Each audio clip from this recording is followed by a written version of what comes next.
ndizvo, asi munzvimbo yangu muri kuitwa makuna-kuna. Muri kundinzwa chakanei? Handisi kuti wari kurarana, asi muri kuitwa makuna-kuna kana kuti maninji munzvimbo yangu yambuya naTezvara. Sei ndiri kudaro? Wari kutaura iwo wega, ende zviri zvauri kutaura handisati ndazvinzwa kuti Tezvara nambuya vanokerana pamututu. Zvamuri kunzwa mudare vachitaura. One, chinhu chiri koitika shumba kuti ndamira pamberi pedare ramambo Mutasi. Ndamira pamberi pedare ramambo Mutasi. Zvese zvandiri zvechokwadi. Zvese zvandiri zvechokwadi. Ndikanyepa chabatwa nemhosva. Ndikanyepa chabatwa nemhosva. Mwari ari mubatsiro wangu. Mwari ari mubatsiro wangu. Sikusema kumusana. Makadini chakana. Ndauyawo pamberi pedare renyu nhasi pamusoro pema-interferences. Ndonzi Makoto Augustine.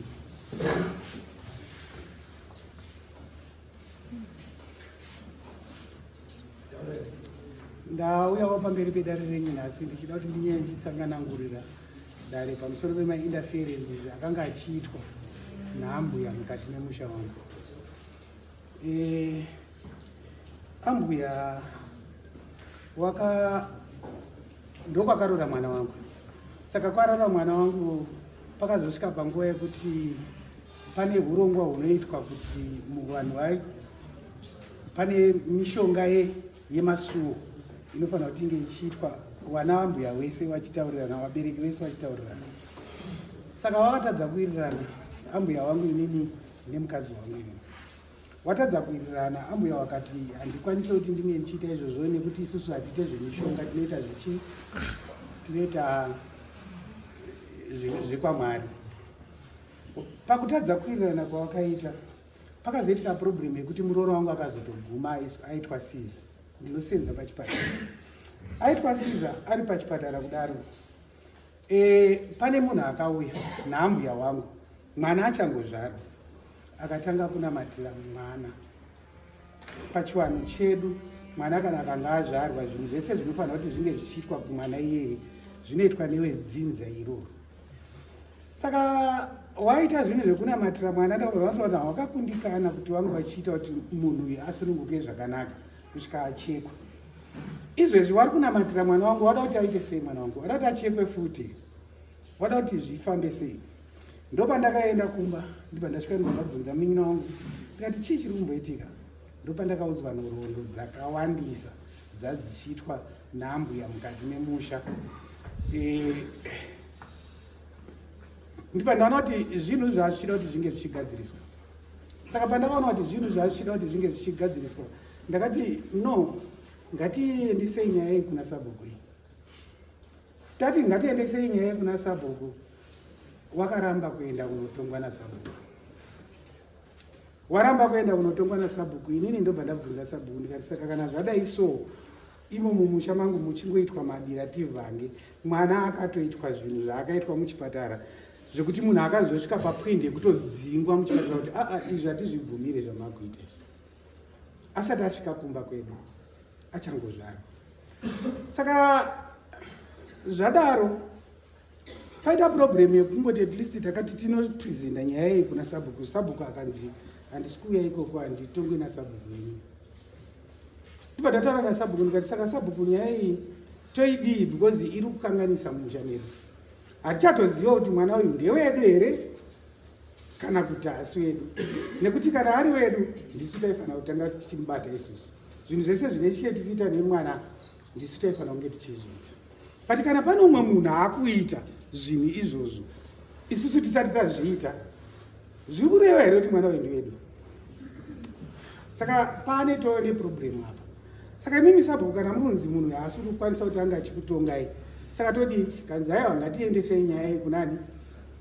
Kuna chief.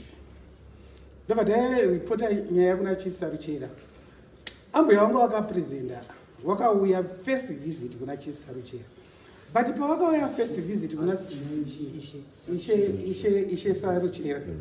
Saka pawakauya first visit kuna ishe Saruchera wakazobuditsa zvinhu zvakawandisa. Zvinhu zvakawandisa zvawakabuditsa, wakatanga kubuditsa kuti ndopatakatanga kuziva kuti munhu akanamatira mwana wangu muchipatara akanga ari pedzi Saisachirera.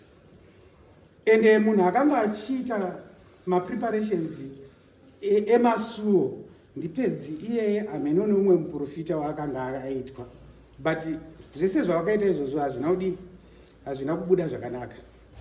Saka ishe pakabudiswa mazita evanhu iwawo, ishe ndopakati kuti saka nyaya haitongekeka because vanhu vacho havapo. Saka taakuita kuti reschedule darei kuti tideedze vanhu vaitwa alleged panyaya iyi. Ndo ishe Saruchera ndopaakaisa sermon kune vanhu vakanga waitwa mentioned patachitraya kuti tigadzirise nyaya idzodzo. Saka vanhu ivavo Changamire haana kutombobvira auya kudare. Ndakaenda kudare 4 times iye asingauyi. Panapa kuuya kwandaita nhasi ndeke3 asingauyi, asi nhasi ndineidi kuti zvinokwanisa kunge zvichigadzirisika nekuti aripo. Kana paine dzimwe nyaya dzine chekuita nezvaiitwa naambuya mukati memusha, ndofunga mukadzi wangu anokwanisa kutsanangura, mwana wangu anokwanisa kutsanangura, munin'ina wangu anokwanisa kutsanangura kuti awedzere pane zvakataura. Ndo zvinhu zvaita kuti ndisvike padare renyu nhasi Changamire.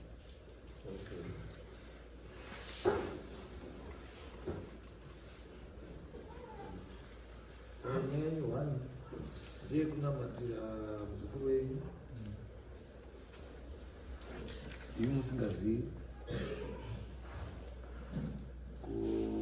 anzi muroro ade kutsvaira chii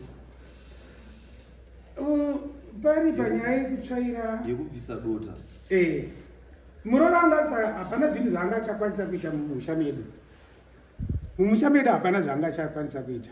Anga asingakwanise kutsvaira pamba, anga asingakwanise chero kuita zvinhu zvinoitwa nemurora pamba, but anga achizviita izvozvo kumba kwapedzi Saisachirera.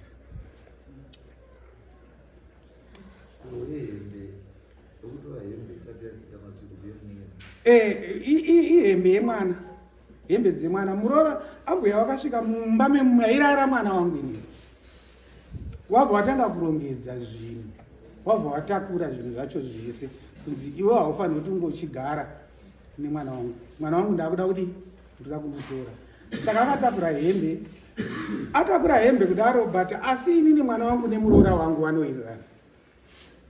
Watorwa murora wangu, ambuya watora mwana wangu, murora wangu kuenda naye. Murora akadzoka ega. Adzoka ega ndobva vazoitika rimwe bongozozo, achirowa mwana wake mumusha medu. Mati?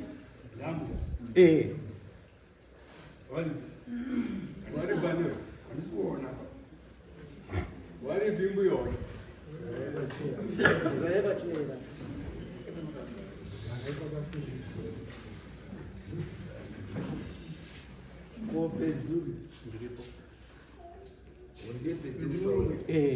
Ndiye angasikuya uyo.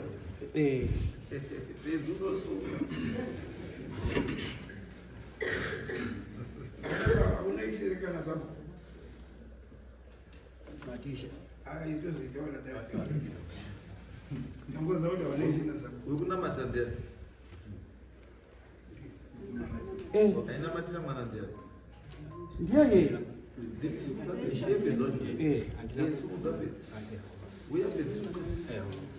Iwo ainamatira mwana kamusore mama. Uyakaduza. Kamusore mama. Kamusore mama. Andina kunamatira mwana. Ndakadaidzwa namai avo. Mai wakarisiti. Saka ndadaidzwa namai avo. Mwana wavo akanga asununguka. Mwana anga one day old. Akanga achirwara. Kumba akanga akazvimba pamusikana. Akanga azosama. Ndiye takasvika wakanga waitwa operation. Takasvika tikapa visiting avo ndo mamine vanhu vanga vaparetwa vatatu ndobva takumbira nesi titida kuona ndikubva taura naye kwabva tangoisa munamato aita madumba anga azvimbo makuru nemimwe yese ndobva tangobuda ndina kunamatira kamwana kane 1 day old kanenge kane chi uye manesi anga aripo handingabata kama ndakabata nyaya yaisi kuti makanamata painayo nyaya ndeyekuti mvumo yekunamatira mwana asiri wenyu makaitwa. Handina kunamatira mwana, ndakanamatira mwana wamai. Chero zvakadaro changamire wangu iyeye murora wangu futi haana kana futi mvumo yekuzviita ndisingazivi. Ndokwamakoto munhu iyeye kana tikatakaroora kunemwe nzvimbo kamunhu iyeye anenge awe kwedu chero akafa nhasi anowigwa pamakoto. Saka hatidi mainterference ndo zvaita kuti tuve panapa nhasi because the interference dzacho is too much.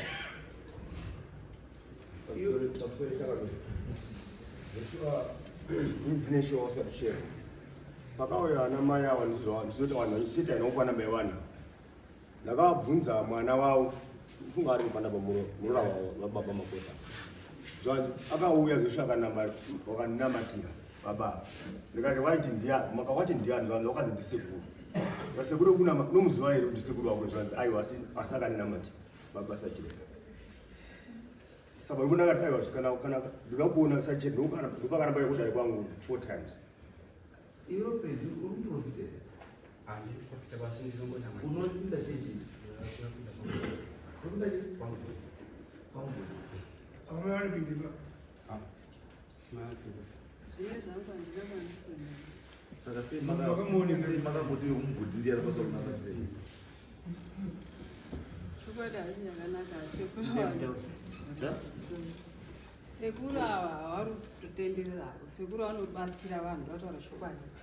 Sekuru vanongonamatira vakagara pamba pavo havana kuchechi kwavari kudii kwavari kuenda. Mhuri yekwamakoto mbuya makoto mwana wangu paakabvadziwa nenhumbu amwene nemurume wake vakaenda pamba pababa vakadii vakanamatira.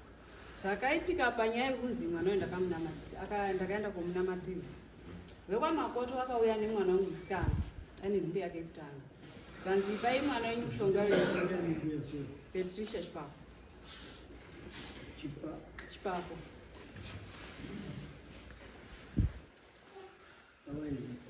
mwana wangu wakandipa zvikanzi ngaye mushonga yenzira havana kusungira saka ndatamira mwana vandagara naye madhezi ekuenda anga auya asina preparation vandataenda unodii unorongedze zvinhu zvake aenda musi waakaenda nhumbu yakarwadza ndobva watorana neamwene nemurume wake vaenda pamba pasekuravo kuti tinamatiriro chinyi murora wedu ndaizokudzwa izvozvo ndaandisipo mwana ndobva aenda kunyanga akaita 2 weeks arimo muchipatara hakuna akaenda kudini kunomuona ini ndakaenda mayacho ndikadini ndikanomuona mwana ndobva azoitwa operation musi wa 2 March aitwa operation musi wa 2 March akandifonera vati mai murume vangu ati ndikuereterewo mari iye achitaurawo achiti mushonga wanhasi musi wa 2 kusvika manheru muchipatara urimo asi kutanga mangwana hanzi hatina chimushonga saka tikuereterewo mari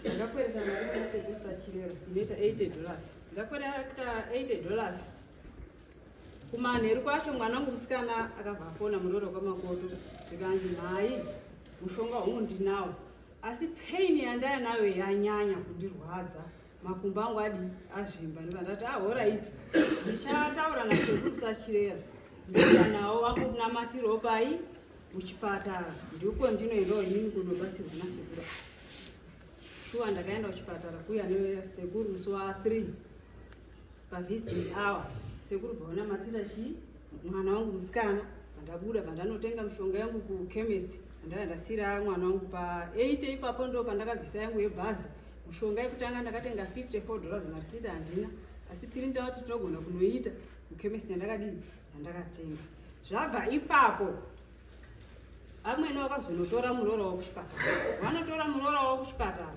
mwana akabva andifonera wari manyamhuru nambuya wake zvikanzi mai kufamba kuri kundinesa, ndakatora mwana wangu mukomana ndobva taenda kuhodhi. Ndofunga akaita zvekuberekwa kubira mumvura nehanzvadzi yake. Pataenda kwaMakoto, tasvika patarara makuseni, ndakabva ndakumbira murume wake anga asipo. Ndakumbira tezvara yemwana wangu. Tezvara ndokumbirawo mwana ndimboende naye kumba. Ndopepe ndege kana afora anodzoka. Zvikanzi alright, ndichaudzawo mai wangu kutaura mai wawo tezvara apa. Woi mwana wangu. Mbuya wakuru mbuya Makoto wakabva uya shuwa. Wataura kuti mbuya Dunga wakumbira mwana wawo. Mbuya Makoto bvati ichokwadi. Mwana uyu ngaende namai wake kumba. Kana afora vanotaura isusu toteera tobva tasungira. Tapedza kusungira tobva taita makombera bva tatora mhuri yedu. Shuwa ndakaenda nemwana wangu. Taenda nemwana wangu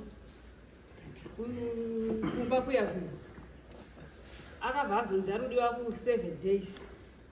Tezvara wake awo wakauya. Ndakati nyingora handina pamwe nadzo. Ndobva wabva ndatakura muroro wangu natezvara wake. Taenda kukiriniki. Taenda kukiriniki. Zvikanzi operation yemwana wenyu iri kuoma kunze. Makumbo anye akachakazvimba futi. Mukati nenge iri nyoro. Panapa mushonga hatina. Dzokai munotenge mushonga kuchipatara. Ndakatora $20 yanga ine mwana wangu yake.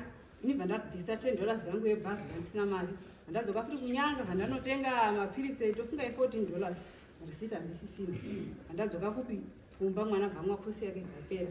Ndobva ndavafonera. Ndakafonera ngwasha ndikati munhu wenyu achii? Right.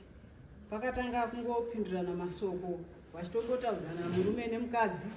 Ndasiya zvakadaro. Hapana akauya bakotora yawo.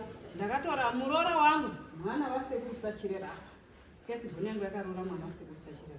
Ndobva ndatora murora wangu ndatendesa mhuri yevanhu. Wana ndobva waenda. Iyo yapera yekuchipatara. Operation yakaitwa mwana wangu pakabhadharwa $50. Ndiye awo ineyo haina kuibata mumaoko mangu. Ndiye ake yakabvisa nemurume wake. Mari idzodzo dzainzi ini ndakatora mari mahara nekuti mwana uyu takanga tamunyoresa sestaff muchipatara nekuti sekuru avo Makoto avo vanosenzera vari kuchipatara. Handiti asi ifamily tezvara chaiyo yemwana wangu ndiawa. Iwo wafuti nditezvara. Asi wakabereka murume wemwana wangu ndiawa. Iye kuchipatara ndapedza. Ndakudzoka yekumabheki. Ma? Zvamurutaura zvimuruzvitaura kuti zvidii? Ndiri kutsanangura zvemamiriro enyaya yacho kapanonzi mbuya vakapinda mumusha wakadai. Shoko murungoedza kutaura chete kuti vari kutaura bamba havana locus yekunge vari kutaura nezvenyaya iyi nekuti baba chaiye zvara chaiye baba nemwana waripo. Aiwa, pamkuta zotaura sorry mama. Mosha haindi pamuti vandaradza. Iyo taizwa kuti narration taizwa. Mukomana wacho aripo. Chimukashana. Nemuroro. Aripo. Right. Iwe shamwari. Ndiwe here kuona kuna mbuya kuti ndikwereterewo $80. Shumbu munhu mukuru kana atadza kana akuendera kumberi hautsiwe kuyo wakangoti nini ndadaiwa ndati ehoi simba racho Makoto. Munhu mukuru ndakaona zvisingaiti kumutsiura kuti amai mamhanya ndakangosiya zvakadaro. Because in one area, why do you do that? Don't do that. Can I feel me go in a concern yakadaro? Ekuti mhuri yawo. But when it comes to money matters, mukana money matters kuna mbuyo. Kwandiri that makes sense. Because kana mtu anaikuti iwe utoti ndio utofonera mbuya perita mali. Alright, hama dzako wakadziudza ere kuti mbuya ndiye abhadhara mari yechipatara yemurora $80. Wakaudzaira nawo. Wakati ndandisipo now handichatondera hangu mendura yavo chadoda kozo zvatoitika totoni panenda kuzvikocha because pamwe iwewe ndinombosongorukanisa ona iwewe ndinombosongorukanisa vanhu usiri kudziwa kuti chokwadi because kana mbuya makatokommunicata nenyaya $80 Mbuya utaura kuti iwewe ndo wakatoti mbuya kueredza $80. Mbuya ndizvo ataura. Unoti mbuya wakandiudza kuti ndakwereta $80.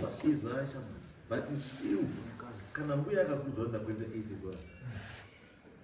$80. The fact yekuti kwereta $80 wakabvunza here mbuya kuti ichadzoswa nani kana kuti makwereta kunani? Because kusabvunza zviri kutoreva kuti wanga usina mari. Ayo, mari ndanayo ndanitori kubasa. Saka sei usina kutaura kuti mbuya makwereterei mari ndinayo? Omwe watori kunyanga kwacho already wati ndatokwereta mari ndakutobhadhara. Saka wakazowadzosera here mbuya mari? Ndakavapa. Mbuya makadzosera mari? Vakandipa. Saka pakadaro pakadini pajeka. Then tochiuya iwewe zvese zvazviri kuitika nemukadzi wako wanga uzviziva here? Mukadzi wako mamuronga pamwe chete here? Because unokwanisa kunga mamuronga iwewe nemukadzi wako asi usingaudzi chii? Usingaudzi wana baba kuti nemukadzi ndozvandaronga izvi mukadzi wako nyaya dzekunamatiwa akamukutaura hana. Inini ndichitanga kugara nemukadzi mai wakauya tisati tambozisa zvikanzi uyu kana achida kuenda kobatsirwa kwababa musamurambidzemo. Inini ndakaona already munhu anga akazvitakura kuti tirambire mhai kuti zvamuta ndaimusiya achienda. Mama wakatouya tiri mumba tina nababa wairipona mama. Mwana wako wanga uri mundi wako? Baba wanga waripo na mama. Baba wako chaiye na mama wako chaiye wanga wari wese chaiye. Saka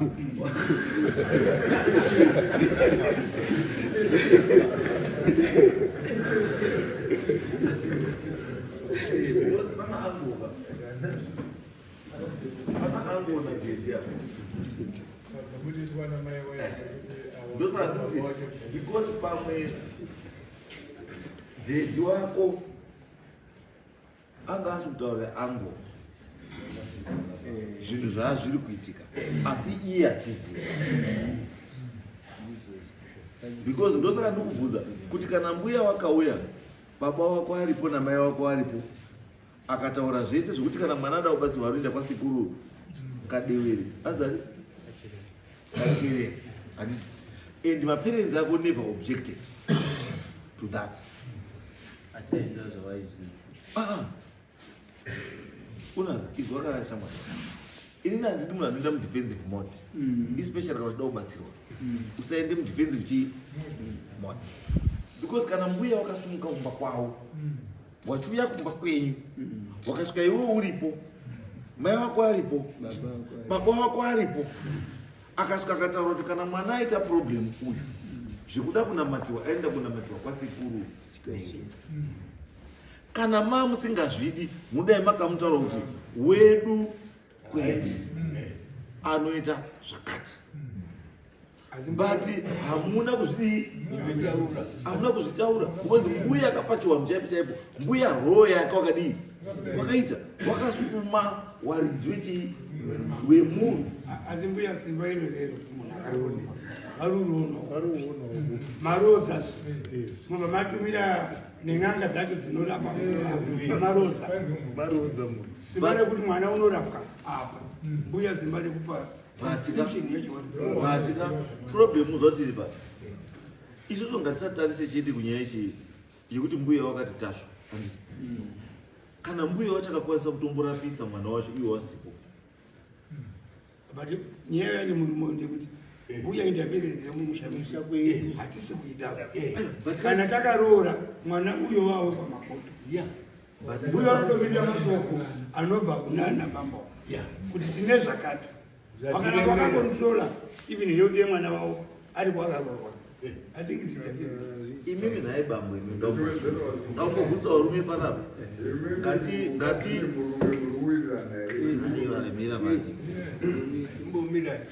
tiri kuti chii handiti ngatiite zvinhu zviri zvatosangana zvinriyo chii in real life. Ngatisararame life iri artificial, ngatirarame life chaiyo ichi yewanhu chaiyo ichiwanhu yatorarama imimi nhasi mwana wenyu imwe musikana akakufonera kuti makumbo angu akazvimba ane mimba ine manzi unoita sei? Ndinotaura murume uyu kuti ndakuya kukubatsira kurapisa. Ayo, saka Handidi mbuya- mukadzi wangu aende kotora kuti mwana uyu unorapwa ndisanyere. That is very wrong. asi zvatuti Akurapiswa ngarapiswe. Vanotaura nemunhu unorapa. Mwana akabatsirwa because inini wonderera kuti relationship yangu ya nemurapi kwakarohwa nani. But handio relationship yawe naye nekwakarohwa muroora wako. no, it's okay. Ndosaka ndati Tinobasi imimi parukanisa vanhu hamusi kupaona, parukanisa vanhu ava hamusi kupaona. Inini hondo yangu iri pekuti kana mbuya akakwanisa kusumuka kumba achiuya achikufesa iwe baba namai nemwana wachikusumai, they were supposed to say mbuya zvemwana uyu leave this to us. No, musabate munorai papi mbuya wabadi babuda. chasumudza mbuya kumba kwake achienda uku imother's love, Nepermission. mweya wekudi wekubereka nepressure yekuti mwana uyu kaitire kari kuita mutaisaone mbuya ndiyatsvaga $80 patsvagwa $80 mwana hana kunorapa kumba kwasikuru wavo wakanorapa kuchipatara. So my question is pazobuda $80 kuna mbuya wamwe wese mamuripi? Where were you? Munhu ari kurwara muzviziva kuti mukadzi akazvipa makumbo uri kuchipatara akazvitakura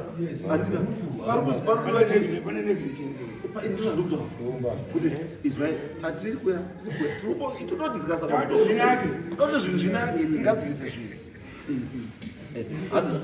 Ndosaka ndakati munobva titongi vanhu ngatidiscase nyaya tibatsirane kuona kuti nyaya ikada kugadziswa toigadzirisa sei, because question yangu pandikuti wari inini my one ndeyekuti mwana wenyu mukomana uyu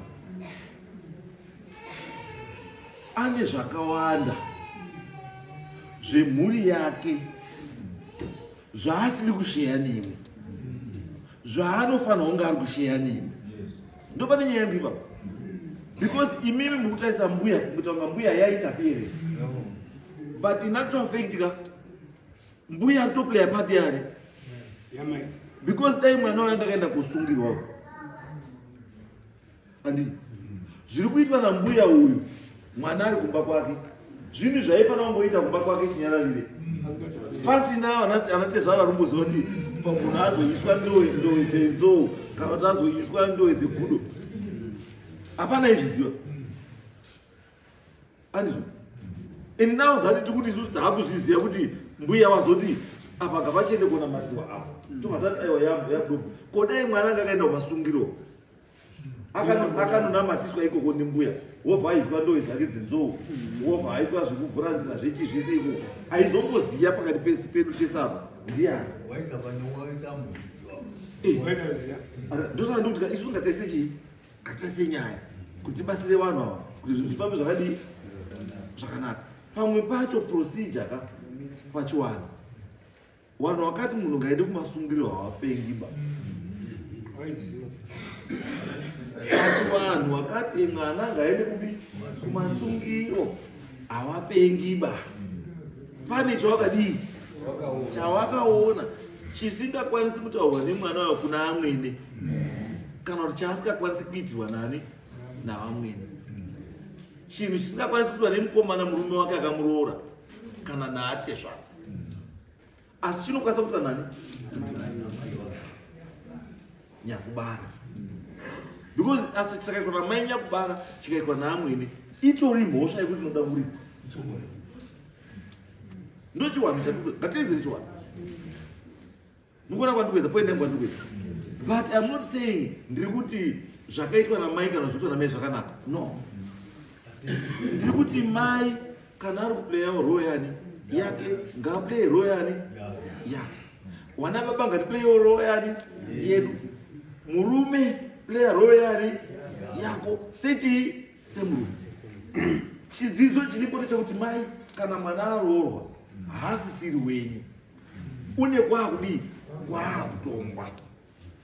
Tumwe tunhu twamunenge makuda kuita maakufana kusuma nekukumbira kwakaroorwa chii mwana wenyu. Ndiko kuti relationship iite sei? Because zvinoitika kamukwana kufungirana kwakuitika pekuzi mbuya uyu anga asikabvisi madota asi kwamai vake unobvisa chii madota. Mbuya wazouya warongedza wobva atora hembe. Andikamwana muri kuona kweseni yangu inoshuya pekuti angaine rekodhi yehembe dzadziri muwadhiropu ndiani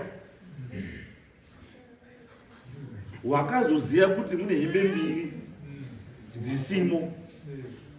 Ndiani? Mukona pane mubvunzo wacho? Right. Ndosandutaura. Ndosangati tsvagai pane chii? Muzwa mazwa papuzana netoa. Ndanditsvagai pane chii? Mukomana ndiye azoenda kotaura kunana baba wake nehama dzake kuti ndashaya hembe dzangu chii mbiri muwardrobe. Andi saka munhu atora hembe dzangu muwardrobe ndiani? Ndimbuya. Anditi bozwana baba hawana kubvukira baba kuti hembe dzatorwa muchii muwardrobe. Pane akavataurira kuti hembe dzatorwa muchii dzashota muwardrobe. Tobva tati akataura kuti hembe dzashota muwardrobe ndiani? Tobva taona kuti murume wacho. Akamukora. Asi tikuti isusu protocol neprocedure iri kuti chii murume ashaya muwardrobe munhu aifanira kubvunza kuti hembe dzangu hadzimo ndiani? Mukadzi wani? Kana wakonana nemukadzi wake wochidaidza chii wamwe kuti gai ndashaya chii hembe. Because kwaakatoenda kunana baba haana kuda kuenda kunana baba uda unobatsirwa. Akaenda kuna baba akatosunga zvibhakera. Itori accusation yekuti mbuya atora chii hembe dzavo. Ino kanozwa kuti hembe yashota hamusina hembe chaunofunga chii hembe yangu yatorwa kunogadzirwa. Kana uine kadambudziko kautosangana nako kuti ihembe dzangu ziya andi pachiwano watosumudza mweya yakadii yakatoshata. Andi ndosaka ndikuedza kubvunza kuti tinyese kuona kuti pasiri right ndepapi. Mbuya ane zvake zvaari kukanya asiwo mukomana uyu anewo zvake zvaasiri kudii zvaasi kufambisa nenzira dzakadii dzakanaka. Andi mukadzi anga ari muchipatara. Andi pese paizoutana kunamatiwa nekuita serizve murume wacho aiuya kupatara. Murume wacho aiuya here kuchipatara. Haana kuenda. Akazoenda mwana baba. 2 weeks dzakagara mwana wangu kuchipatara haana kuenda. Saka imimi hama pa2 weeks baba akaendawo kuona muroora. Baba anga aripo. Ava ndo vanotoshanda pano. Musataure muda baba anga aripo baba udima uri. Uyu rubaza akaenda rega kuenda basa. Imamuda rega basa here. Uyu chaendera kuchipatara handi muzukuru baba. Chaendera kubata itikishi kubasa. Haarengeri basa rake ba nekuti nda kotarisa muroora. Munhu asaina pakudii. Imi mamuinya kuti basa riri rekuita sei kuenda kuchipatara. Chamamuinya kuita chinokuita sei kuenda kuchipatara chii. Chamunoti mavano chatokwasaina iwo ndiwo wakuona muroora. Uyu haana hanzadziro. Anga baba anga pachipatara. Saka mai vakazokweresa $80 baba ari pachipatara. Ndio interference dzacho Changamire. Yanga itori staff kuchipatara. Yanga itori staff. Ameno zvakagoitika.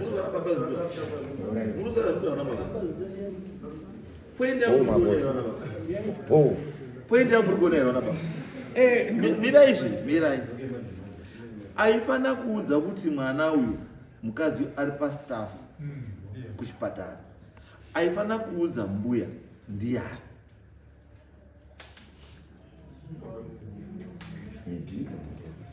Aifana kuudza mbuya. Komurara wachanga ndiaifana kumudza. Aiwa. Kuti panapa tingori staff. Aiwa. Ndosaka ndokubvunza. Kuti mbuya aizviziva here kuti istaff pachipatara. Kana kunge danga asingazviziva. But inini izwai bangu kubvunza kuti awanhu vairwantua. Awanhu vairwantu ava. Ndovari kukanisa here. Awantua. Awantua. Ndovari kukanisa here. Awantua. Because uyu handiti pakataura mbuya nenyaya yemari wachitaura nenyaya dzemari handiti waifanira kunge akaudza mbuya kuti aiwa mbuya don't worry about that mukadzi ari pai ini nemukadzi tiri pastaff handiti mbuya akamufonerawo mbuya akamufonerawo uyu anotozviziva kuti staff kana patakaenda takasike kutanga kuenda pachipatara ipapo nemakadhi anotoziva kuti istaff izvakashama munoziva zvatautaura pane chinonyanya mutaubvisa kana munhukadzi iri staff hustaff pane pazvinoperera staff hazvikavi everything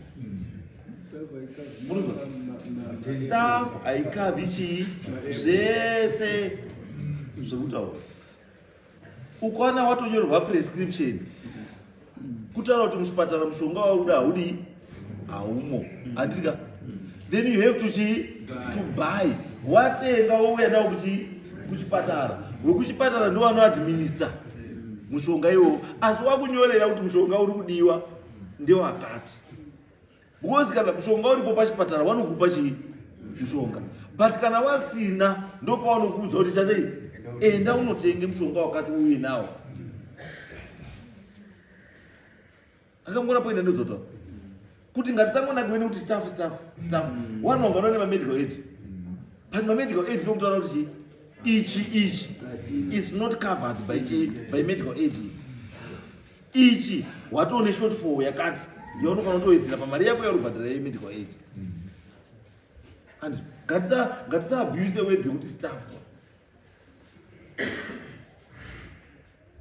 ndopanokezwa because kana ari staff ka right what was the purpose yekuti awazinde mutenge mushonga kunze kana yange recovered nepackage yestaff ndokubvunza kaini simple thing iwe ndiwataura nemukadzi regerai ndikupindurei changaniro panyaya iyo tikatichiita maissues pachipatara tikatichiita maissues ematernity maissues ematernity ka inenge ichingori full cover tikatichiti full cover ka mishonga ine chekuita nekuzvarwa kunenge kuchiita vanhu iyoyo mishonga haishaikwe pachipatara munhu ngangoshaya imwe mishonga because its images munhu kana achaakuzvara mishonga iyoyo inofanira kunge ichiwanika dai musina kunyatsa dai manyatsa kunzwisisa pavataura ambuya vangu kuti handina risiti yacho mari yaakanga achiclaima kune mwana wangu ka amene zvaangada kuishandisa yanga isingatenge mishonga iyoyo yanga isingatenge mishonga mari iyoyo because ifee inobhadharwa kana munhu akangaitwa operation it covers everything inokavha zvinhu zvese zvinenge zvaitwa munhu haisi fee yekucheka chete kucheka neprocedure nemedication ndio fee yacho saka yakaitwa a fixed fee saka pane pamwe pane kuti mukanga murutsanangurira ndosaka kutaura kwamuita handiti kwakanaka still explanation handiti ndosaka tati isu toda kuziva pane chii pane problem wozi kutotaura kwamaita iminga kwakuri kwekuti mari yakatorerwa mukomana $80 handiti haina chayakatenga asi yakaenda kobhadhara minamato kwani kwakachii indirectly ndozvamudii ndozvamurutaura saka ndozvandao ndizwa kuti imi mbuya matiwo mari pamakakwirita kuna kachero mitenga mishonga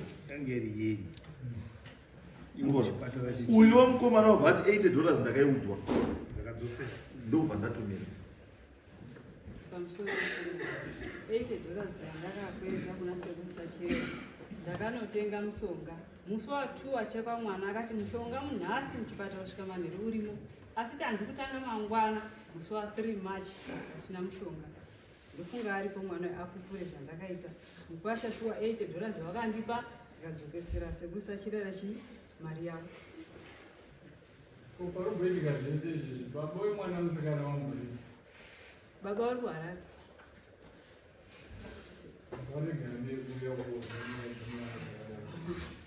Vati iwawo kana zvichibvira kuti nditaure nemwe pafoni zvinoita asi ndiri pabasa.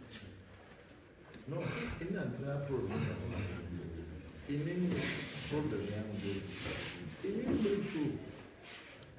Mukomana nemusikana. Muchinyazodana naye. Imimi muri true. Muchiri kudanana here.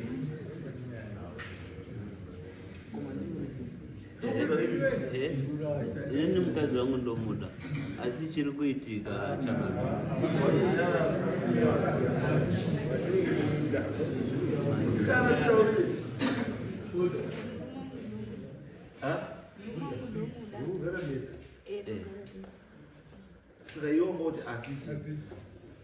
interference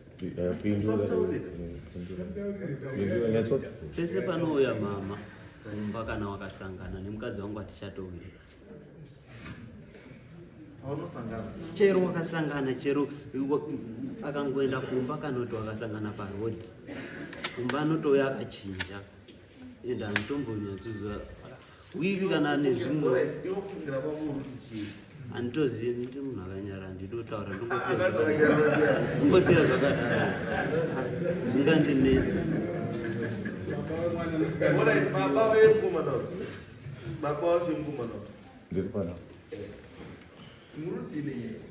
Iyi nyaya murutonga nyaya yatakasumudza kudare kwachifi kwaishe Saruchera wana wakanetsana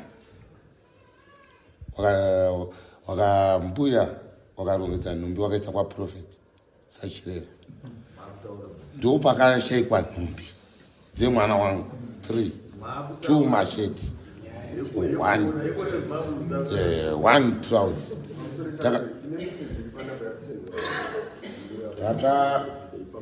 takaenda kwaSabhuku first ndakati mukoma uyai mukati memusha wenyu maita dambudziko mwana aruchema nenhumbi mwana wangu akati ndafonera mudzimai wake muroro wangu kuti ko hembe dzangu zvawandirambidza kuenda kubasa tinodyei panapa ndoda kutengera zvinhu zvekrisimasi wakaruwana murora vhati yavo udya mushonga nasipo ndiri kunyamaropa kutozwawo mai wacho aripo achakutsanangurirai zvakaita zvadaro mambo ndakadzoka pamba ndikati nemwana ndafonera chii mudzimai wangu kwanzida kusota hembe ndo pakatakasumudza nyaya kwete zvese zvatotaurwadazvo tasumudza nyaya yedu kuna Sabhuku ndokuti ndakasvika mwana atoenda kuna Sabhuku Sabhuku ndionere baba hawapo bamukuru hawapo ndibatsirewo mudzimai wangu andipindura paponi tida kusota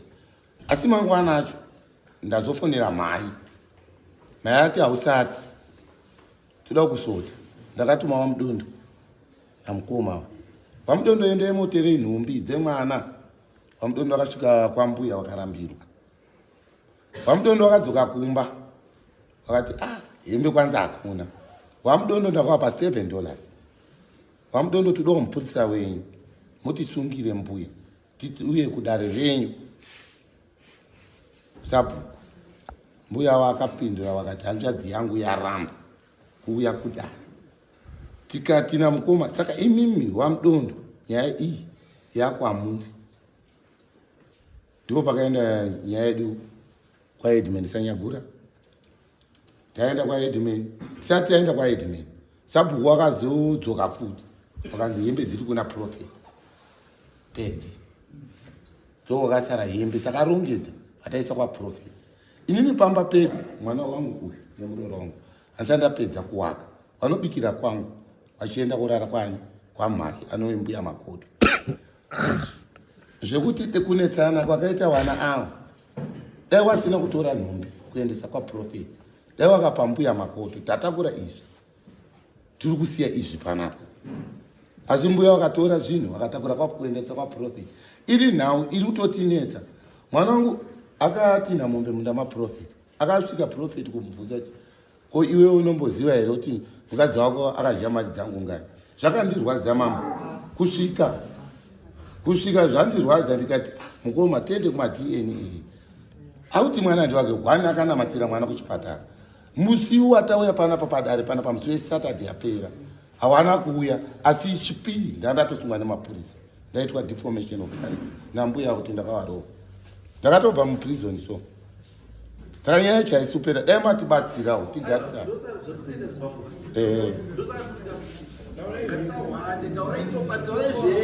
ndo pane nyaya yakatangira mamuchendedza kwesoko muchanyedza $80 nechine chatika tichiramba kuti aiwa andiyo chii andiyo nyaya baiyi pane nyaya iripo izvi ndopama uchitaura manje kuti zveshuwa mbuya sungai mbuya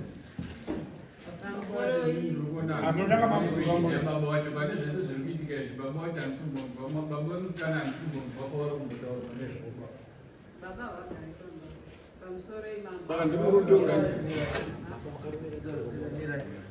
ini mubvunzo wangu wataura makatora hembe mudzi uyu kumba kouyu mukaisa kumba kwenyu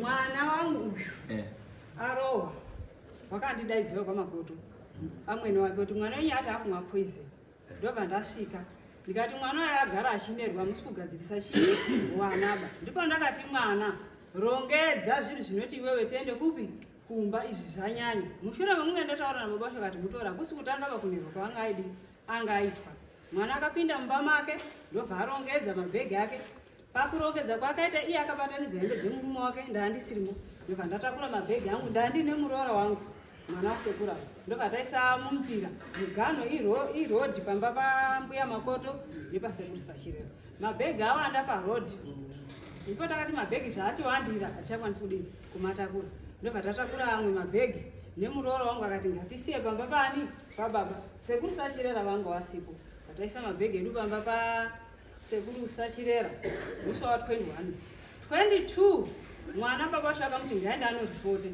nokuti takatumira foto remwana uyu kuna baba vacho mazvimbira anga akaita mwana bvaenda koripota nyaya yake kuruchira musi wa 22 24 ndobva tadaidzwa kuruchera maofisa danda ini nemwana wangu nemukwasha vataenda kupolisi kuya wanabva wabvunzwa nyaya yavo wataura nyaya yavo mukwasha bvanzi takumusunga aende kunyanga yomirira koti inini ndipo ndakati ofisa ngatimbobvunzei wanavo kuti imba yenyu muchiri kuida here wana wakati hongu imba yedu tichidini tichiri kuida ndobva ndati ndinokumbira ofisa regererai mukwasha wangu anzwa ofisa wakateerera ndobva ndafonera baba ndikati nyaya yamama titende kumapurisa tamboedza kugadzirisa vana zvikanzi allright ipa mukwasha foni tirimo mupolisi muya ofisa danda vaiwemo ndobva ndapa mukwasha foni wataura natezvara wake zvikanzi mukwasha wawamba kare nyaya dzako ndiri kudawo $100 kuti utore chii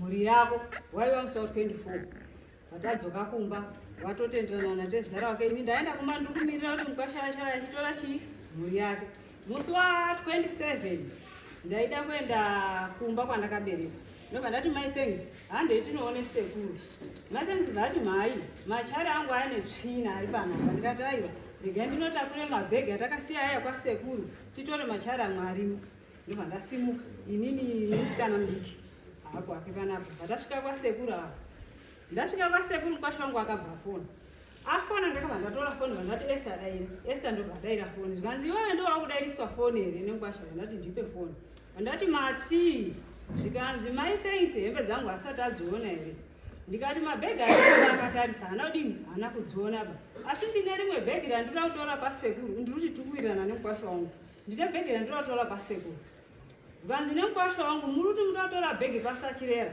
ndipo pamakoto here ndikati mukwasha chakasimudza mabhegi hamusi kuchiziva here zvikanzi ho muri kunga ndiri kudzokera mashure indakati kungotaura ndobva ndatakura bhegi rangu musi wa 27 December vandasvika kumba ndikati my thanks vhura mabhegi ako uringe hembe dzemurume wako dzaari kutaura nhatu utarise kana wadziona topa esta waendesa isusu tobva taenda kurwindo rwedu tisati tasimuka pamba sabhuku wakabva wasvika zvemaidunga ndauya ndikati zvikanzi mukwashenya anditeera ukati ati iye ndikuda kuenzaniswa nambuya ndikati sekuru ada kuenzaniswa neni nyaya yei inga takaenzanisawo ndikuii kumapurisa zvikapera ndikutomira kuti atore mhuri yake zvikanzi mukwasha wakati hembe dzangu uyezve mbuya vakati vanoda kundiuraya ndipo ndakati sekuru ndinoda kumuuraya nhasi nekuti ndatora mwana akadii kugara aripota chii nyaya yake yekuti ndoda kumuuraya saka kana zvakadaro sekuru hondo haisi kudini haisi kupera zviri nani kuti mwana yaragera todini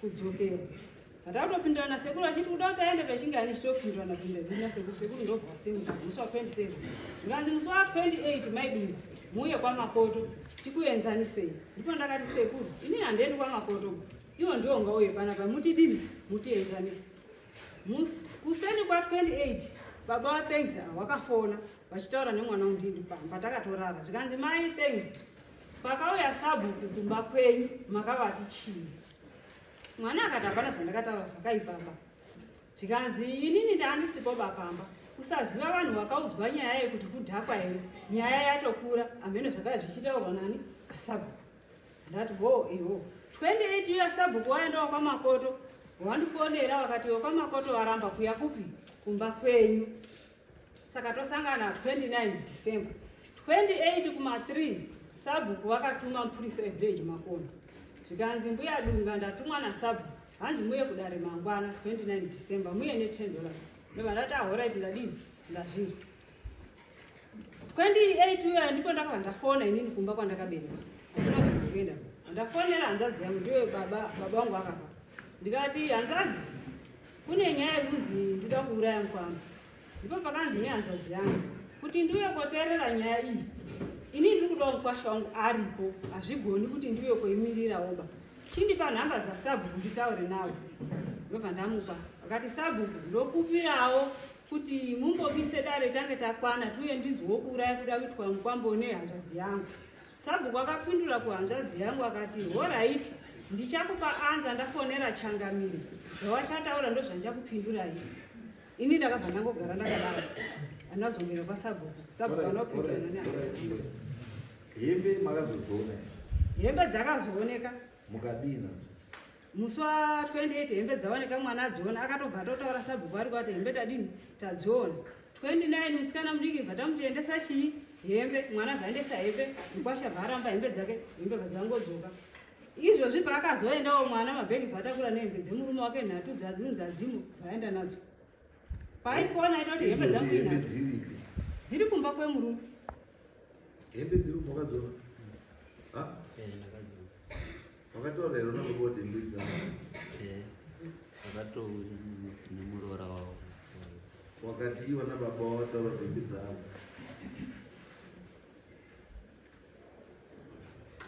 wakati wotonotodzidii asi unotonotodzidii kana achingodzipfeka opfeka asi nana achingodzipfeka dzimwe dzacho ndakatengesa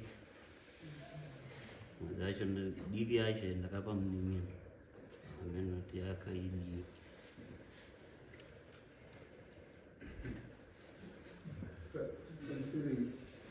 asi bhegi takura mabhegi rakambosara kwasekuru sachirera vari pepusi kuti rimbosare pasekuru rari yanga iri mabhegi akawanda pakutakura vamachisiya iro rero rari rikomana rarisirirawo regaba mami nehembe dzemukwasha nedzemwana wangu nedzemuzukuru mashari andakazotenda ndinotakure mabhegi ende handisisati kuda kuatora ba ndiri kuti mwana zvaakuzoka kumurume wake vanotobvunzawo kuti pamama kuenda irororo ndo rakaitawa inonzi coincidence osarawo pasekuru sachirera paprofita ndizvozvo ndizvozvo asi sei nyaya dzacho dzese dzirikundotendera pana sekuru sekuru ndoanazvo sei nyaya dzacho dzese bhegi pasekuru $80 akaperetesa ndisekuru munamato wemwana nenhumbu ndisekuru mwana akarwara kwasekuru wachii chinomboitika pana sekuru ende sekuru namai varituafumba baba inini vanongofamba mai na sekuru sekuru vane mukadzira sekuru hawana Hawana mukadzi.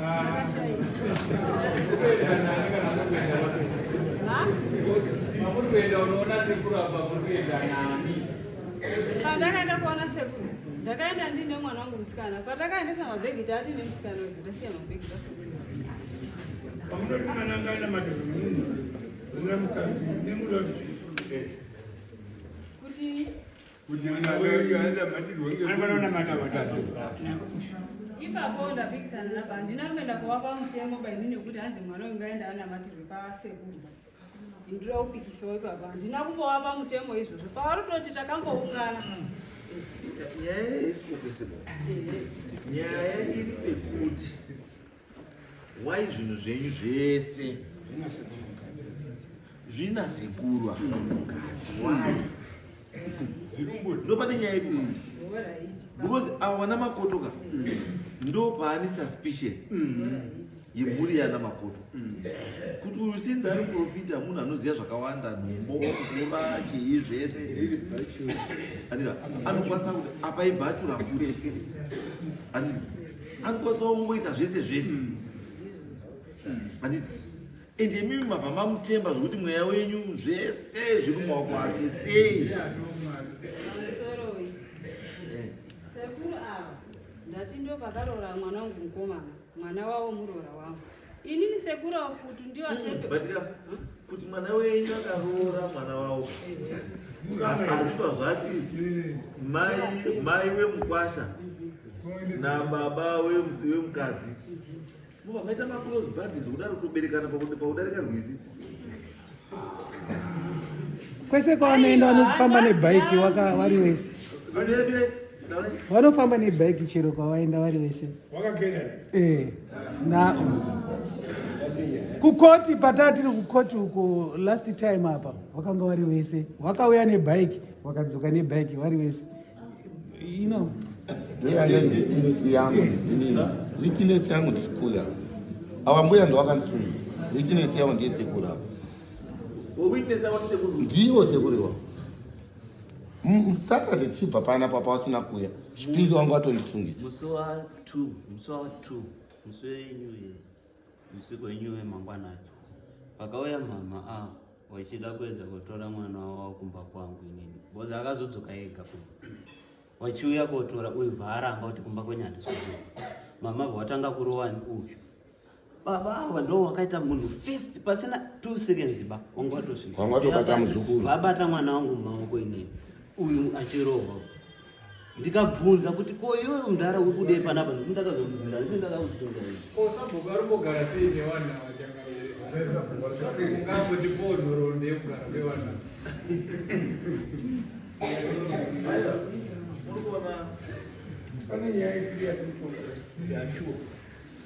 ndosaka ndataura kuti vanhu vamusibuda pachena pachena chaipa musibuda pachena mbuya imimi nyaya dzenyu dzamunopopodza dzamunoita sei kupomedzerwa dzakawanda andrew murume uyu muhlei musamone setauroba ndekuti mukapiswa mundoriisa patepi motopukuta pari kupisa mukada kugeza moisa sipo futi patauro mogeza mwiri wese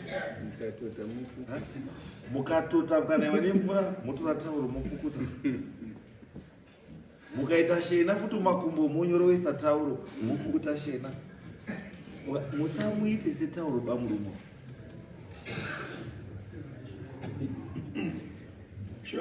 murume zvachaandiuta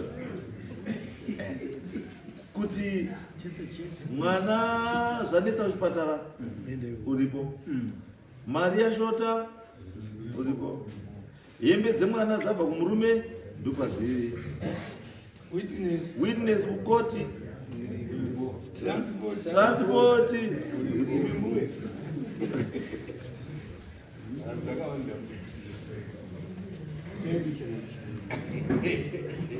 dai bambo wanga wauya panapa taizokwanisa kushamisika tauzwa bambo ainowo zvaari kutotaura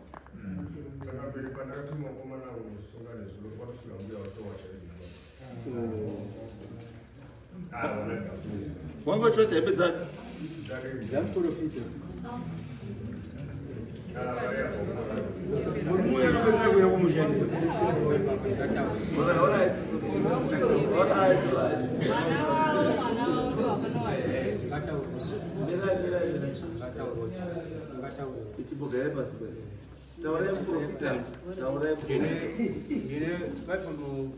Sondra pere ngamusana wangu musoro ngandenda ndo wandafonera kumwanuta uya wandibatsira ocheda ubu aibauya akatanga kuya musana wangu ne mai wangu asatoya madam ali madam maya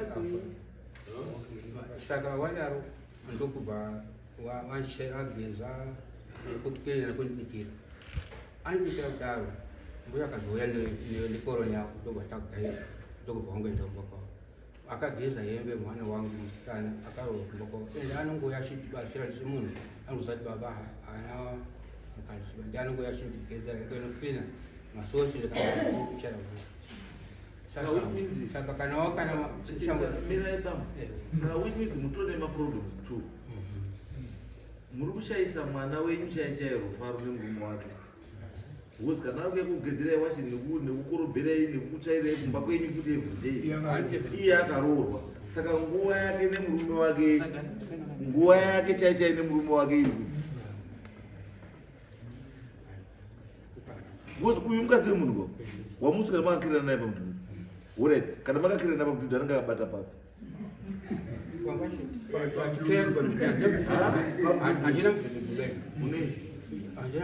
Ibhasikoro neshinwa chinongokundohayawo mudhudhu wani kana mahaya mudhudhu arisi iye pakati berai mimba mudhudhu muchaire mudhudhu kumberi mai pakati inu masuri makatsigira ndizvo pamwe pacho vanenge ari masuri pamwe pacho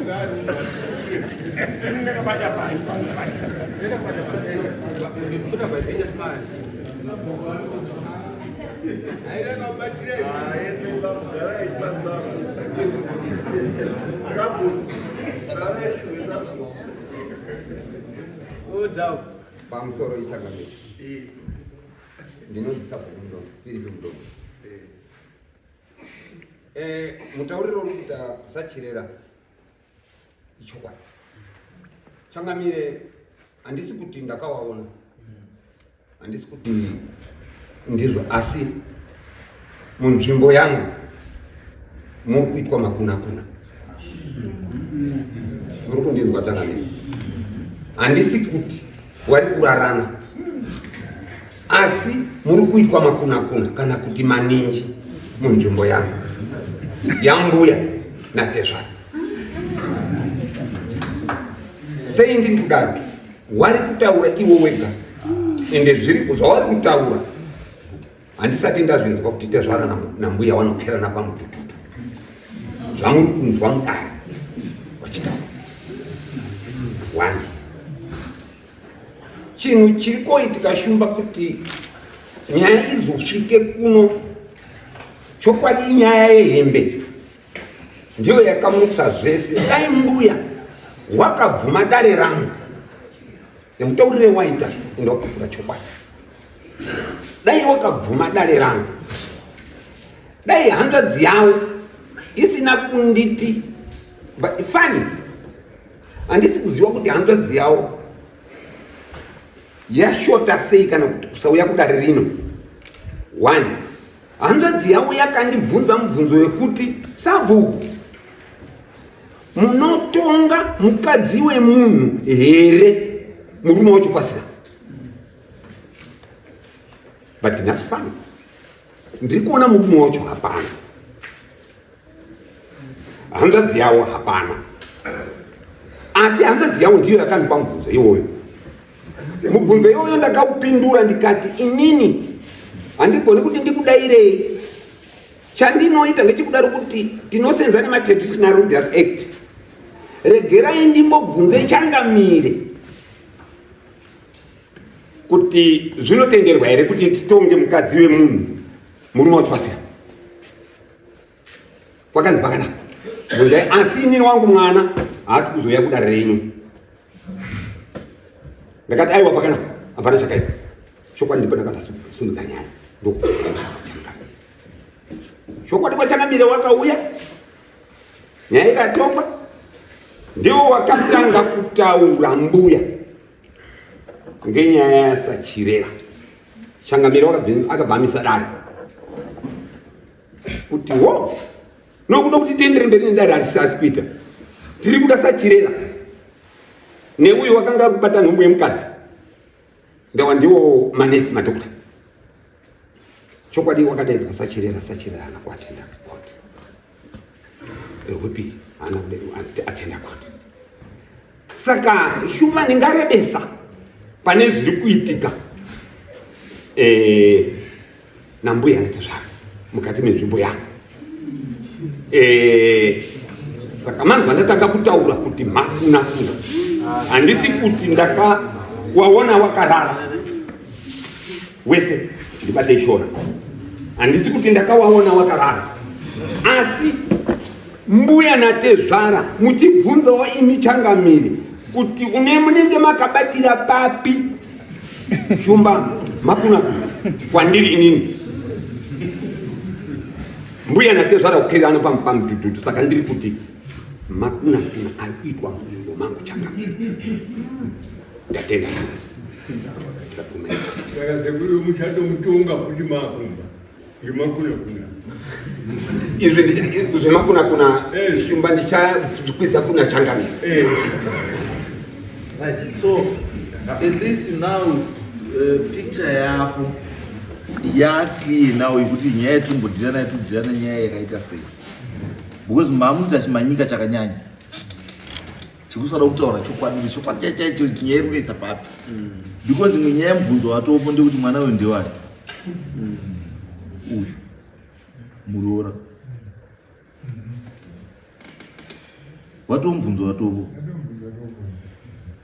because kunozi hondo dzese dzemwana uyu dzikurwiwa nani namuprofita. Saka muprofita ane interest mwana. Ayo hatisi kubvunza mbo, ndingotaura mafungira kuti wamwa.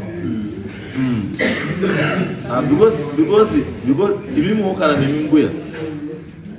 nemimbuya imi dai kunozi muri kuona murume wenyu imi akakirana nemukadzi pamudhudhudhu, akambundikira mukadzi, kana kuti mukadzi akabata murume wenyu pachiuno wari pamudhudhudhu, munofunge kana kuti muri pamudhudhudhu woona imimi murume wenyu ane mukadzi ari pamberi pake, dhiraivha mudhudhudhu pamberi, mukadzi wake pakati, iye murume akabatira mukadzi wenyu ari kumashure, akabatira mukadzi iye kumashure, munozwa sei?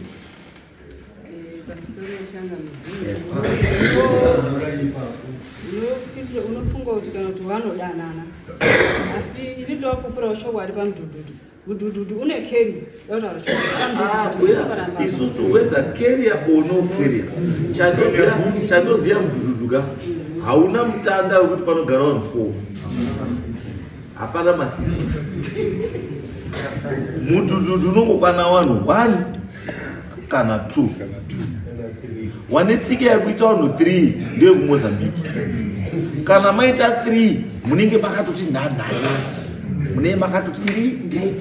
Saka imi chizwa ibambo mupostori kuseri kwenyu wakati ndinyemi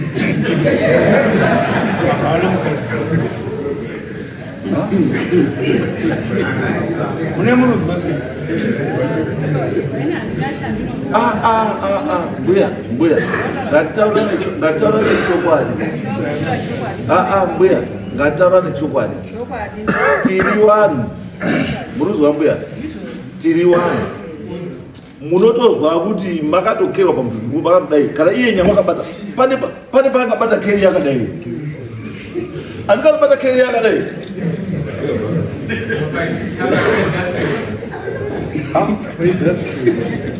It does not get to this way. Good 2 minutes. Here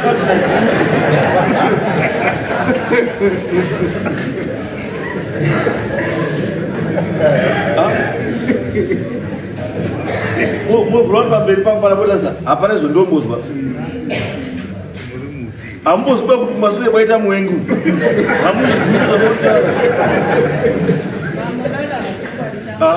mbuya ngataura nechokwadi izwai ambuya zvatutaura dzimweni nguva ndii munoisa varume pamiedzo munozwa dzimweni nguva ndii munoisa varume pamiedzo isu vamwe tichitopfuura kudai unotoona mukadzi anobva murodhi kuenda kuhoro kumira kuhoro kuti ndisambogumane naye kana kumbudi kuenda kumira kudai kuchingamidzana chakomwe hawatonimboresi andisi asi movhura kuenda kuti kwira ndiani kutanga ndiwe keje wakwira here makwira here muprofita muna ndakwira chigarai kede ngatiende profita mabatira here saka imi kana profita akabatira keria imi muri pakati imi mune makabatira imi mune makabatira taura chokwadi mirai mbuya munhu ari pakati akobati munhu ari pakati haana pekubata munhu ari kumberi akabata mahendu ari kumashure akabata chii keria ko ari pakati pakati unobharanza dokukura bharanza dei unenge wakatogara kudai so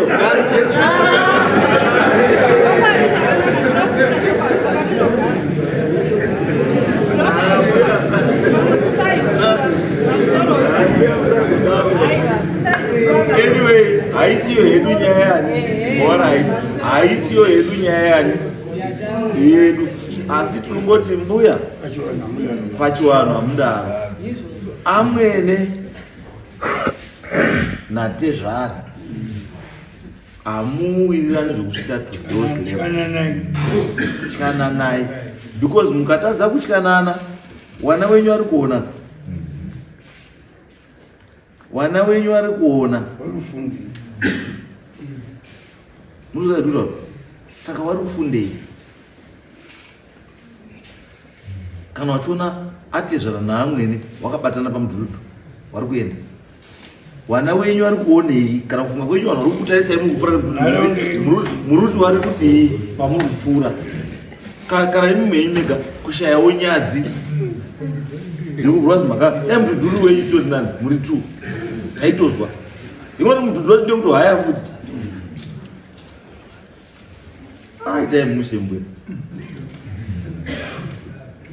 but anyway nyaya yedu ndeyekuti mbuya imimi nemuprofita mhuri yekwa makoto hairi kufaraba neinterference yamuri kuita mumarriage yechii iwana siyai wana waite zviro zvani kana matini mwana wenyu haachadi marriage mwana wenyu ngaaende zvakadii zvakanaka musiya vanhu vekamakoto vachigara upenyu hwavo zvakadii zvakanaka ende handisa ndakambozwa futi mai unoenda kutora mwana kuti mwana wati ndachaiwo mai woenda kuorodhesa mabhegi it's a first imimi baba yavo haupo harara haunombokuchaiba hamuna mbochaiwa here kamwe chete makarongedza here mabhegi sei musina kurongedza sei wemuti wenyu ngaimondorongedze ina uchafekti maimi ndimi muri kukonzeresa kusawirana kwewana muri kupa mwana wenyu confidence yekuti nyange ukabva kumurume tinokuchengeta zokakumba tinokuchengeta matore plan B zvitondishamisi mbuya ambuya wangani warume wari munomwaro anozi nemukadzi ukangunuka kuya nhasi ndomwa poison wangani kana kuti ukandichaya ndomwa poison wangani ungati poison dai mumwa mugwirwe iwowo kusine vanhu Kule kusina wana. Indi kana mwana mwa poison unombotaura ndo mwa poison. Atika kutaura ndo mwa poison ndo batwa. Kana mwa poison ingwa kanyara tozongozwa kuti madokta kuti wanofanei. Wabaya. Siyana inono rumba kwani? Wow. Ubvisa mwana kana karurwa wakati wakarurwa. Siyana na. Uyu muprofita wenyo siyana ngasiyana nechi newana. Kana imi matoita anything chiri konzi na mwana okumbira kwaridzwe chi we mwana taurirai wakutaurira zvikuita. Hamuendi kune mwana webawo kuimba iyo wasingaziva kuti mapinda mumba mawo murudei. Izvo zvaitinawo mutone nyaya yehembe. Angamwana kuti mwazi hembe dzimwe ndakatengesa dzimwe ndakagowa. What was the reason? Because vanhu vakufungira kuti hembe idzi zvamakatoedza nadzo bhozi padzakasvikira kwacho kwadzadziri kwacho kwamakadzisiya ndokuri isuru yenya kudiwa nevachi nana makoto. Mweli tilo kusota asi maifona kuti ndinoda kusota unwe ende pane meseji iriapa itosendwa nabamba kwamuri wachiti azi waita azi ukamuka wodini azi boya teknoloji munokwa makafunda kare.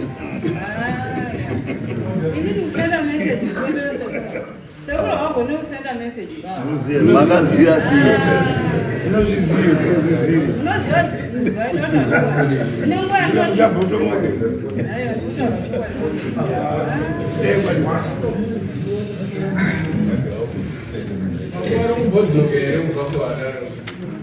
Vanoya kumba muna April alozviziva kuti munokerana pamuti nokumbira kuti mutaure navo pandinofamba nasekura wakumusirisa kwanoita murume wangu neitozvi anenge aitozviziva izvozvi zvingawakona ana munenge vanokadzi vondisingazivi kana iri mhosva hayo baba nekuti kukerwaye mungandike mhosva asi pane zvimwe mukerwai mwe murume wenyu kanaida kuti mukerwe kwemwe murume kerwai handikutaura ndivananga vaine mudhudhu tatitori parwendo rwekuti ngatiende midhudhu mukaiona munzira uyu inenge yakatokera varume nevakadzi inga mabhazi ndogara ndakamanidzirana varume nevakadzi mabhazi mbuya mukakerwa nemunhu amusingazivi hapana kusha asi mukaoneka mangwani makakerwa zvine meseji yazvinotoseva iyo rwendo yenyu yekuti munofungira naye kuti mukwadzi kuenda kumashopu nekuenda kuchechi coincidence yecho kuti pamunongofunga da kuenda kumashopu apostle profita unenge atowo parodi coincidence yacho yakambodini.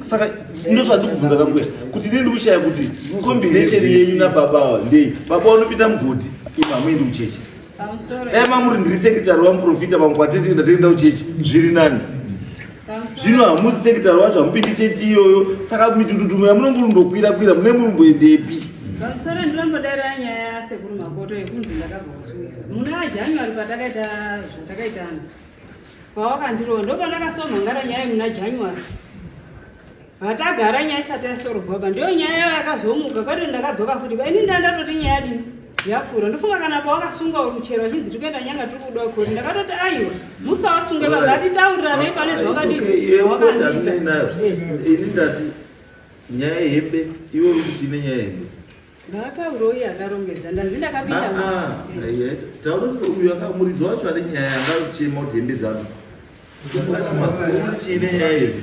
ndakatozviparadza ndakatozviparadza kuparadza hembe haindiyo solution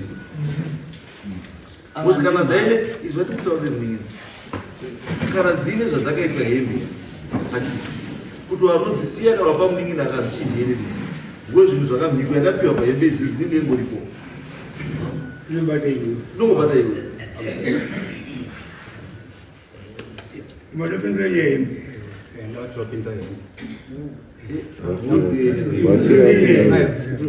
zvandinongotaura ndezvekuti masirwa akaita ana mbuya avo inini anosirwa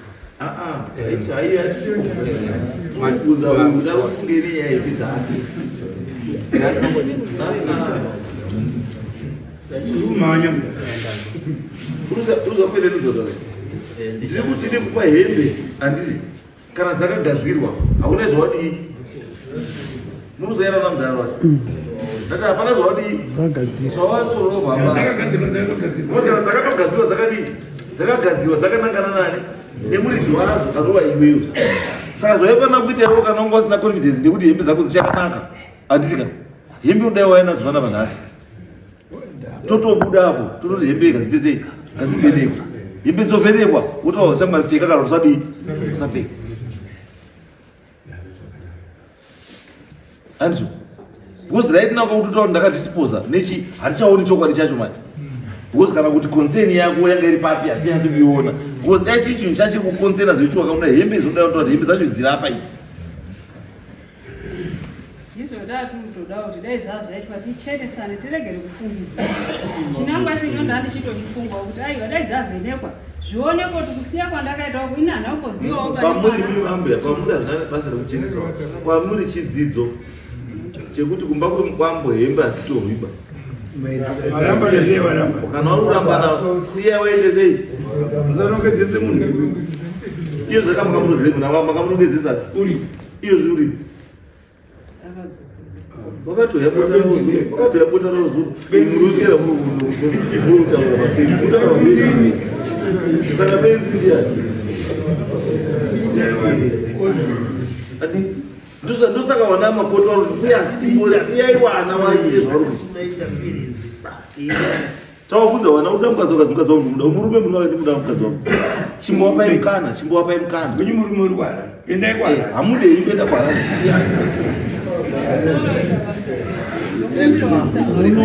muna baba mutasa muna muri kuona kuti pandakaenda kwamapoto ndiwo wakangoandifonera ndakagara kuno kuti huyai tikaenda shuwa musi wa 19 Mei uno ndakatongoti aregai ndigare wakandifonera zvakare wakati mwana wenyu asosimuka kuma2 hatisi kumuona kumanheru pachimwe ndazovabvunza mazomuona here mwana tikutaura nambuya wacho pafoni zvikanzi mwana wenyu hatisi kumuona ndikati chambokonzera chii zvikanzi mwana wenyu apindura kuti mhai wandifungirei ndikati anoti mhai wandifungirei ndaenda kumba kwawo here kumanheru kwacho ndo pakazonzi nambuya wacho aiwa murume wacho amuti wazviona here enita chinyi nyaya dzako kutaura mwana wangu ndo pakanga pasungwa chi tezvara wake ndikati aiwa inini handamboenda komhangara futi nyaya yake chituba January ndakasoenda ndo pakabvumira chinyi nyaya yangu wazofona wakutaura futi nababa nenyaya iyi wakabva kuti aiwa pa ndibaba munini ataudza muroora kuti asimuke pamba akazowanikwa akarara mugadheni nemwana wake handina kuenda kubai ndiwo ari kundifonera dai kuri kuti pakarwa wana awa vanhu vekwamapoto vakagadzirisa mhuri yavo ndingadai ndisina kuenda pavasina kunditumirawo mwana asi nemwoyo wekubereka zvawakandidaidza kuti vana varwa ndakaenda pekuzonzi mwana wada umwa kweze ndo pakazondirwadza nokuti kwakusiri kutanga kudini kurohwa kwemwana foto remwana uyu baba wewana aro mazvimakaitikuti isusu mbuyaka kana mwana arohwa nemurume ngaende kumapurisa amangare ndiyo inonzi domestic violence murume adi asungwa kanawo mukadzi akarohwa nemurume endawo mangare murume ngaite sei ngaasungwe ndiyo chinonzi chii domestic violence wabereki budai marriage yechi budai chimbowasiyai wakadini wega imimi kwirai mitutu yenyu kana ka10 kana ka15 awa chimbosiyai wakati siyai wakadaro kana waneta vachakutaurira wega utadii taneta mazombwe kana waneta vachakudii vachakutaurira utadii taneta then mutangira pavini kana nyamwe mwana wenyu akauya kumba kwenyu mutaure kudzoka kumba kwani kwako enda kugadzira maproblems ako akaita problem mutaurire kuti akaita problem vanononaona tezvara nanaamwene wake nanatete not imimi mwana wacho futi kana akaita problem mwana mapoto wacho uyo iyo mai wanga wamuti wobaba wemwana aende unoonana nanatezvaro itoti iwo pese ndo vari kungwenda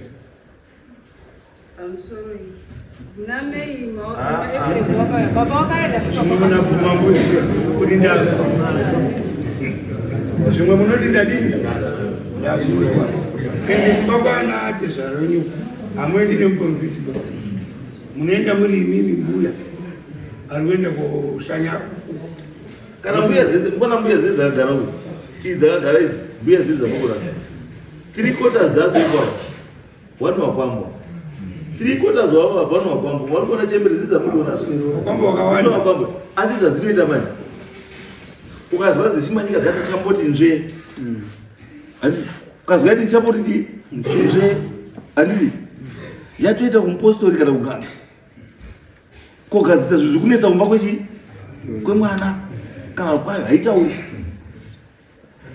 munozazvidura zvino imi zvinhu zvamatota kusvika kuti uyakanetsa uyu munoona uyu kuita kunga ndiyarusa tunhu kwacho ipapo kuti tunetse kuti akwanise kuwana basa because muwenza kutaura maproblems ayakapera uyo muupenyu wenyu haasina is no longer relevant saka uyu kuti aramba relevant upenyu wenyuka anofanira kuramba ari kucreata tumaproblems apo handiti akaona kuti nhombo yakuserera wakanda imwe akaona kuti yakuserera wakanda imwe kuti arambe ari kusvika badzi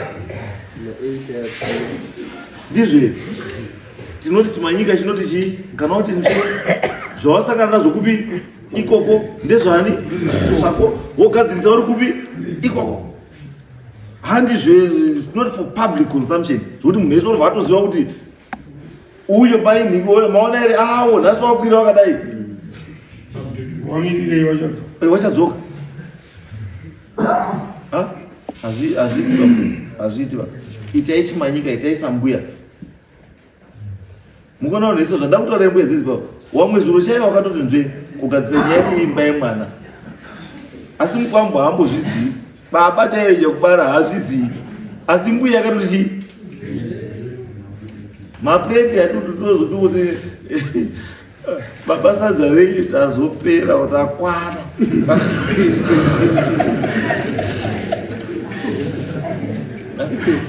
munozvamba tazwirira nemasadza tosiya akatosvika akakwinibidzwa nemavheji ainongozi isupu usazoti isupu yedomasi chibhili ndizvo inoita nenyekereka kuwawira iwaisirwa ndoengongoni mwari ngaazotiregerere vakoma ngatichengete vakadzi ava anyway mbuya nyaya yedu pekuti chii chimbosiyai wapwere wakure imi mitai dzenyu asi wapwere seya waite sei wambokure wambozvionerawo kuti upenyu wakamira sei handizvo mazwa here hanzi mwana wenyu kana ari kutsvaira madota ngatsvaire kumba kwake kwakaroorwa inoti kwenyu mazwa kana ari kuda kubatsirwa nemari anobatsirwa kwamapoto kwakadii kwete kwani kwenyu ndizvo ka ndizvo here mbuya kana aizvizvo akugadzira kuti kamuka mwana pakaita problem anoenda kwani kwamakoto kwete kwani kwasekuru wacho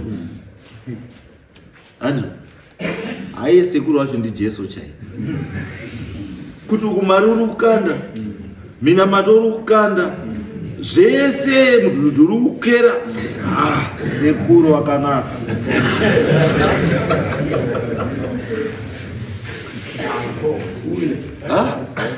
angu anyway mune zvimwe here izai masoko pane vanhu tu vanhu vairi vakadai imimi akaona imi ndotayo miranyi mune chimwe here nemakare ese ataingwareza taishandisa mari dzedu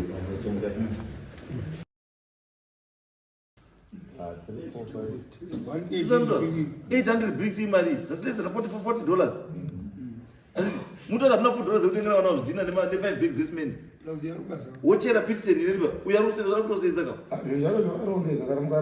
saka kana zvakarongeka ngaubude mumba menyu bambo kuridze vanhu vakuru buda ndimhaya aringodisturba mushazoti todii anogona ngouya padira otora mwana wake izwai baba doti mogadzise chinhu attitude yemukomana uyu kuna mbuya uyu haisina unaka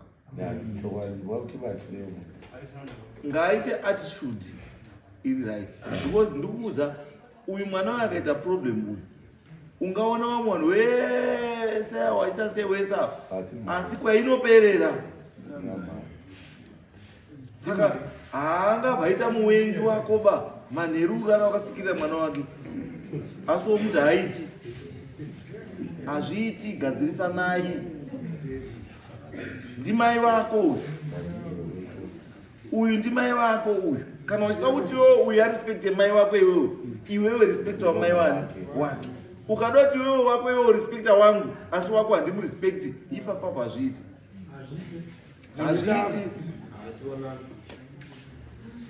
zvako izvo inazvikabhilifi kuti ukangoona mbuya zvo zvese zvashata ngakabve musoro mako kamweya kasatani kaba kunamatira bambo namatirai mwana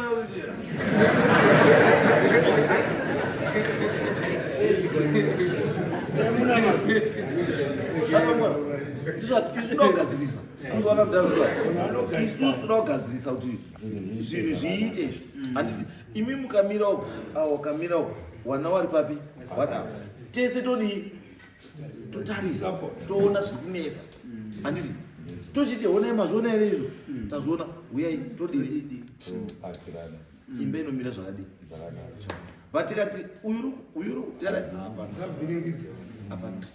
asi izvo zvakachinja mai wake ndiye mukadzi hakuna umwe baba wake ndiye hazvichinji mai vacho futi ari babi hazvichinji unaizva ungamuwenga mbuyawo but ndiye mai wechii wemurume wako hazvichinji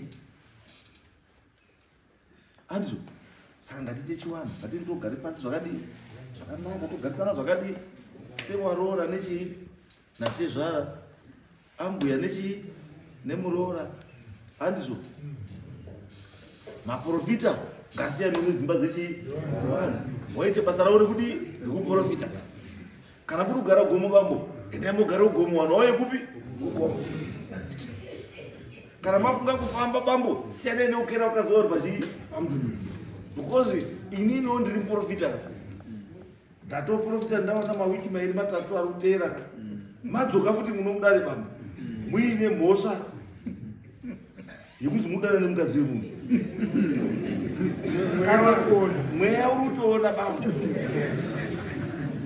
kana mada uri mafunga kuti bambo muri kuda mukadzi bambo chitsvagaiwo wenyu mukadzi bambo asina murume ba akafirwa wasani semi wasisadi kubara ba warungoda kugarisana nekuchemana umwe afa nekupukutana umwe arwara badzi mazwa here bambo tsvagai usabari ba mundogariri sani hamusina basa nebota hamusina basa nei chenyu kuti taridya here kana kuti hatina kuridya here hapana unombokomprera handizvo chamaa kuda nechekuti mangwanani masikati manheru mabika here tabika maaina here mbudzi masungira here tasungira mombe dzapinda here mudanga dzapinda hande korara mosvika mutata yenyu ndo zvamaa kuda bambo zveavava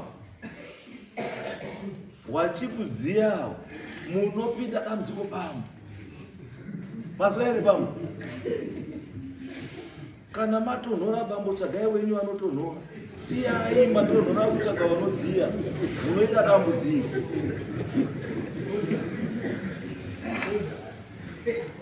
mazwa here bambo mudzimai wemunhu mudzimai wechii keep your distance don't touch bambo musabate mukadzi wemunhu mukadzi wechii izvozvo mukasvika madzokako mukatoona rubvanewo kuti miendai newo mazwa bambo ende zvatoitika bamboka handingamuona vanhu vanokudai bambwa because matotaurirwa zvinhu zvamamakatarisa nazvo zvamamusikazivi matozviziva muno nezvimwe zvinhu zvamaifunga kuti vanhu havasi kuona asi vanhu vari kudini kuona mazwa bambo madzika madzoka kumba muhamasvika mumhati nemazwi nemagokora muhamati Mwari woye basa ramakandipa haridiba izvi, dai mavhara maziso angu ndionemwi Mwari badzi ndiite basa renyu ramakanditumira kusvika mazuva angu adini akwana. Nekuti kana Bhaibheri chaiyo rinotaura kuti watadzi wanokumbirira ruregerero mazuva ekupedzisira ndio wanopinda denga. Ndaona muri mumwe wacho baba, saka chiendai mwana basi.